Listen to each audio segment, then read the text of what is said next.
आभासी।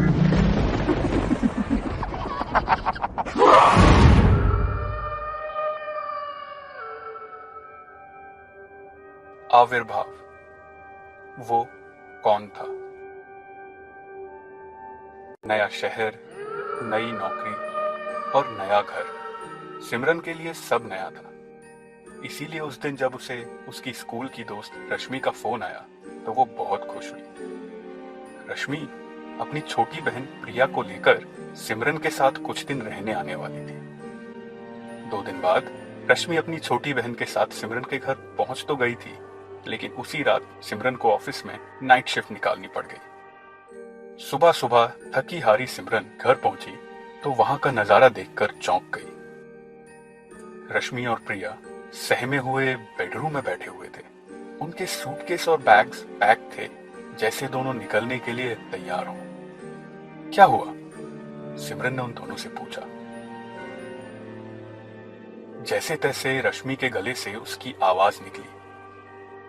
सिमरन, हम दोनों रात को हॉल में गद्दे बिछाकर सो गए थे। थोड़ी देर तक सब ठीक था, लेकिन फिर अचानक दरवाजे की जोर से खुलने की आवाज हुई। मैंने उठकर देखा तो किचन का दरवाजा खुला पड़ा था और लाइट जल रही थी।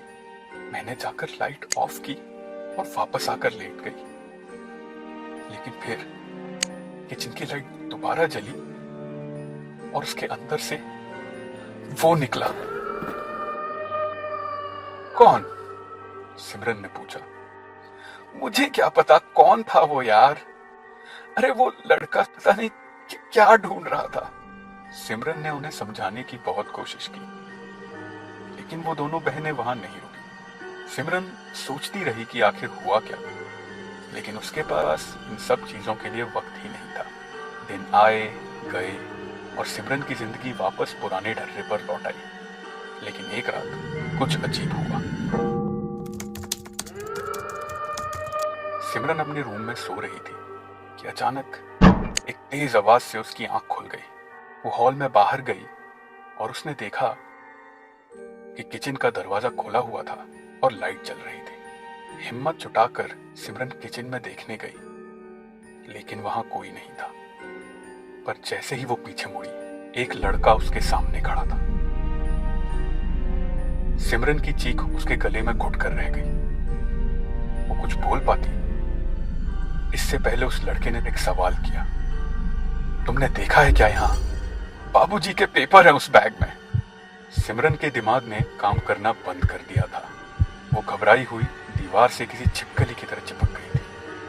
वो लड़का बदहवास सा किचन के आसपास चक्कर काटे जा रहा था।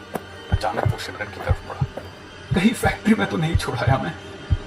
इसके बाद वो लड़का मुड़ा और सीधा किचन में चला गया।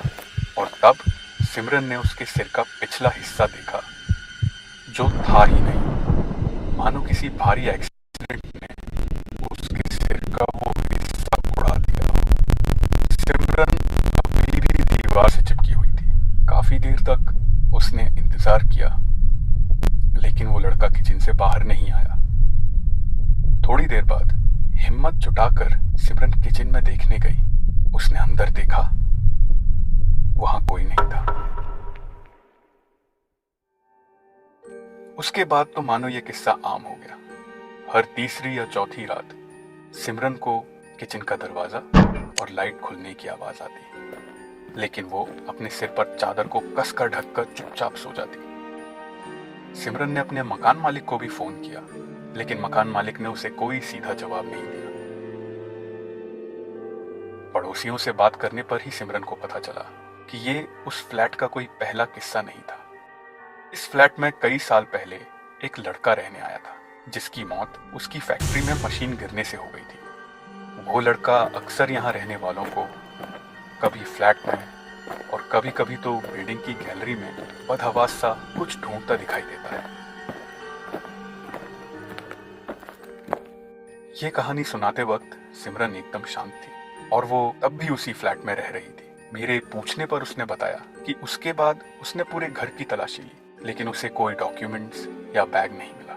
हाँ, एक दिन उसे बालकनी के नीचे वाली दुछत्ती पर एक फटा पुराना बैग मिला, जो शायद सालों से वहां पड़ा था। सिमरन ने वो बैग खोलकर देखा तो उसके अंदर किसी 62 साल के आदमी के मेडिकल इंश्योरेंस के पेपर्स थे। सिमरन को समझ में नहीं आया कि वो उस बैग का क्या करे, तो उसने वो बैग अपने फ्लैट के बाहर दरवाजे पर रख दिया। थोड़ी देर बाद उसे लगा कि शायद उसे वो बैग अपने पास रख लेना चाहिए था। उसने दरवाजा खोला, लेकिन वो बैग वहां नहीं था। उसके बाद ना वो बैग सिमरन को दिखा और ना ही वो लड़का। शायद वो जो ढूंढ रहा था उसे मिल चुका था।